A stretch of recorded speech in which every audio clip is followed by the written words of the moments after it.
जय हो श्री कृष्ण भगवान की। शांताकारं भुजगशयनं पद्मनाभं सुरेशं विश्वधारं गगनसदृशं मेघवर्णं शुभांगं लक्ष्मीकान्तं कमलनयनं योगिभिध्यानगम्यं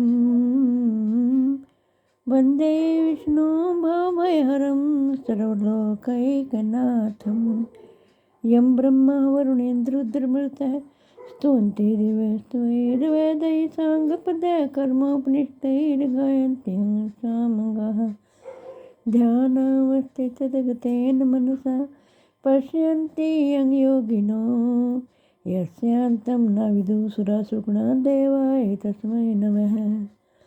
अथ 9वां अध्याय।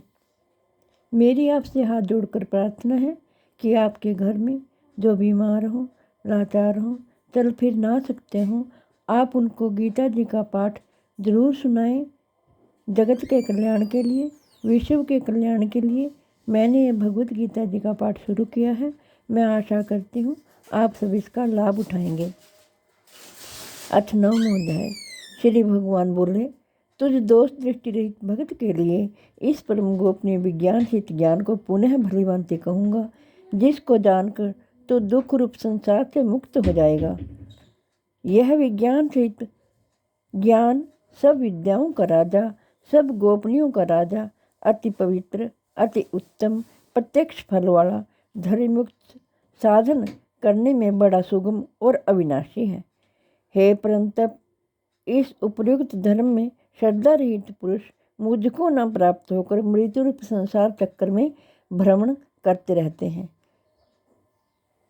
मया तत्मिदं सर्वं जगदव्यक्तमूर्तिना मतस्थानि सर्वभूतानि च न चाहं तेषु स्थितः।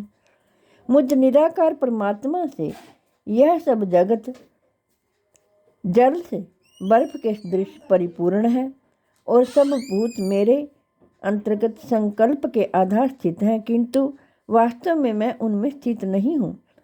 वे सब भूत मुझ में स्थित नहीं हैं, किंतु मेरी ईश्वरीय योग शक्ति को देख कि भूतों का धारण पोषण करने वाला और भूतों को उत्पन्न करने वाला भी मेरा आत्मा वास्तव में भूतों में स्थित नहीं है। जैसे आकाश से उत्पन्न सर्वत्र विचरने वाला महान वायु आकाश में ही स्थित है, वैसे ही मेरे संकल्प द्वारा उत्पन्न होने से सब भूत मुझ में स्थित हैं, ऐसा जान। सर्वभूतानि कौन्ते प्रकृतिं यान्ति मामिकाम् कल्पक्षये पुनस्तानि कल्पादो विसृजाम्यहम्। हे अर्जुन, कल्पों के अंत में सब भूत मेरी प्रकृति को प्राप्त होते हैं, अर्थात प्रकृति में लीन होते हैं, और कल्पों के आदि में उनको मैं फिर रचता हूँ। अपनी प्रकृति को अंगीकार करके स्वभाव के बल से परतंत्र हुए संपूर्ण भूत समुदाय को बार बार उनके कर्मों के अनुसार रचता हूँ। श्री कृष्ण भगवान कहते हैं, हे अर्जुन, उन कर्मों में आसक्ति रहित और उदासीन के सदृश स्थित मुझ परमात्मा को वे कर्म नहीं बांधते। हे अर्जुन, मुझ अधिष्ठाता के सकाश से प्रकृति चराचर स्थित सर्व जगत को रचती है और इस हेतु से यह संसार चक्कर घूम रहा है। मेरे परम धाम को ना जानने वाले, मेरे परम भाव को ना जानने वाले मूढ़ लोग मनुष्य का शरीर धारण करने वाले मुझ संपूर्ण भूतों के महान ईश्वर को तुच्छ समझते हैं, अर्थात अपनी योग माया से संसार के उद्धार के लिए मनुष्य रूप में विचरते हुए मुझ परमेश्वर को साधारण मनुष्य मानते हैं। वे बेअर्थ आशा, बेअर्थ कर्म और बेअर्थ ज्ञान वाले विक्षिप्त चित्त अज्ञानी जन राक्षसी, आसुरी और मोहनी प्रकृति को ही धारण किए रहते हैं।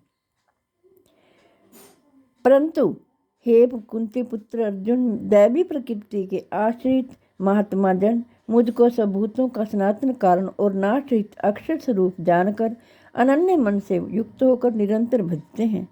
वे दृढ़ निश्चय वाले भक्तजन निरंतर मेरे नाम और गुणों का कीर्तन करते हुए तथा मेरी प्राप्ति के लिए यत्न करते हुए और मुझको बार बार प्रणाम करते हुए सदा मेरे ध्यान में युक्त होकर अनन्य प्रेम से मेरी उपासना करते हैं। दूसरे ज्ञान योगी मुझ निर्गुण निराकार ब्रह्म का ज्ञान यज्ञ के द्वारा अभिन्न भाव से पूजन करते हुए भी मेरी उपासना करते हैं।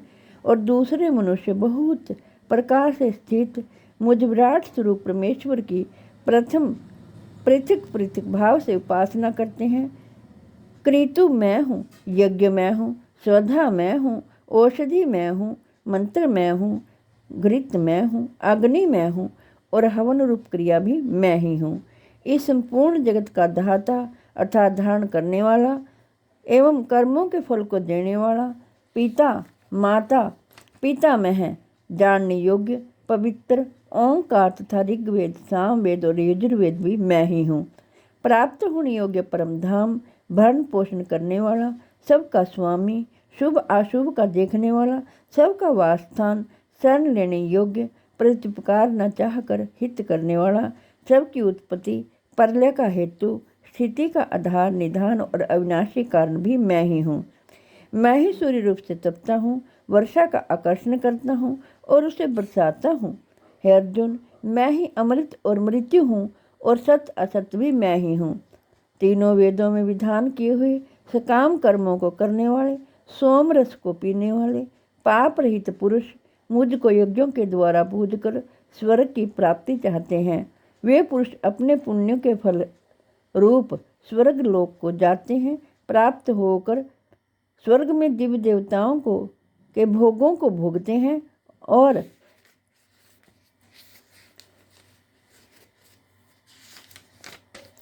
वे उस विशाल स्वर्गलोक को भोगकर पुण्य क्षीण होने पर मृत्यु लोक को प्राप्त होते हैं।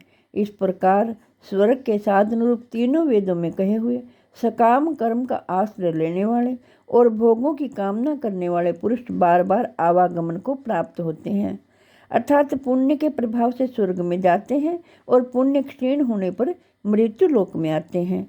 जो अनन्य प्रेमी भक्तजन मुझ परमेश्वर को निरंतर चिंतन करते हुए निष्काम भाव से भजते हैं, उन नित्य निरंतर मेरा चिंतन करने वाले पुरुषों का योगक्षेम मैं स्वयं प्राप्त कर देता हूँ।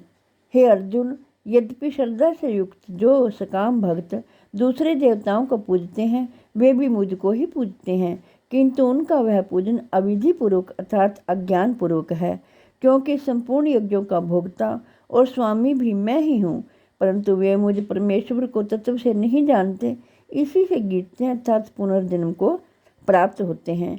देवताओं को पूजने वाले देवताओं को प्राप्त होते हैं, पितरों को पूजने वाले पितरों को प्राप्त होते हैं, भूतों को पूजने वाले भूतों को प्राप्त होते हैं और मेरा पूजन करने वाले भक्त मुझको ही प्राप्त होते हैं। इसलिए मेरे भक्तों का पुनर्जन्म नहीं होता। जो कोई भक्त मेरे लिए प्रेम से पत्र पुष्प फल जल आदि अर्पण करता है, उस शुद्ध बुद्धि निष्काम प्रेमी भक्त का अर्पण किया हुआ प्रेम पूर्वक अर्पण किया हुआ वह पत्र पुष्प आदि में सगुण रूप से प्रकट होकर प्रीति सहित खाता हूँ।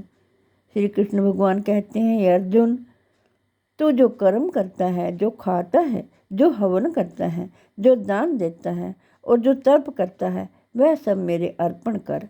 इस प्रकार जिसमें समस्त कर्म मुझ भगवान के अर्पण होते हैं, ऐसे संन्यास योग से युक्त चित्त वाला तू शुभ अशुभ फल रूप कर्म बंधन से मुक्त हो जाएगा और उनसे मुक्त होकर मुझको ही प्राप्त होगा। मैं सब भूतों में समभाव से व्यापक हूँ, ना कोई मेरा अप्रिय है ना प्रिय है, परंतु जो भक्त मुझको प्रेम से भजते हैं वे मुझ में हैं और मैं भी उनमें प्रत्यक्ष प्रकट हूँ। यदि कोई अतिशय दुराचारी भी अनन्य भाव से मेरा भक्त होकर मुझको भजता है तो वह साधु ही मानने योग्य है, क्योंकि वह यथार्थ निश्चय करता है, अर्थात उसने भली भांति निश्चय कर लिया है कि परमेश्वर के भजन के समान और कुछ भी नहीं है। वह शीघ्र ही धर्मात्मा हो जाता है और सदा रहने वाली परम शांति को प्राप्त होता है। हे अर्जुन, तू निश्चय पूर्वक सत्य जान कि मेरा भक्त नष्ट नहीं होता। हे अर्जुन, स्त्री, वैश्य, शूद्र और पाप योनि, चंडाल आदि जो कोई भी हों, वे भी मेरे शरण होकर परम गति को ही प्राप्त होते हैं। फिर इसमें कहना ही क्या है। जो पुण्यशील ब्राह्मण तथा राजऋषि भक्तजन मेरी शरण होकर परम गति को प्राप्त होते हैं, इसलिए तो सुख रहित और क्षण भंगुर इस मनुष्य शरीर को प्राप्त होकर निरंतर मेरा ही भजन कर। मनमना भव मद भक्तो मद्याजी माम नमस्कुरु मामे वैश्यसि युक्त त्वैवमात्मानं मत्या मत प्रायण है। मुझ में मन वाला हो, मेरा भक्त बन, मेरा पूजन करने वाला हो और मुझको प्रणाम कर। इस प्रकार आत्मा को मुझ में नियुक्त करके मेरे प्राण होकर तो मुझको ही प्राप्त होगा। जय हो श्री कृष्ण भगवान की।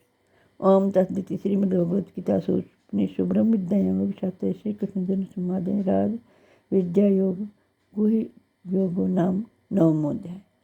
हे कृष्ण गोविंद हरे मुरारे, हे नाथ नारायण वासुदेवाय।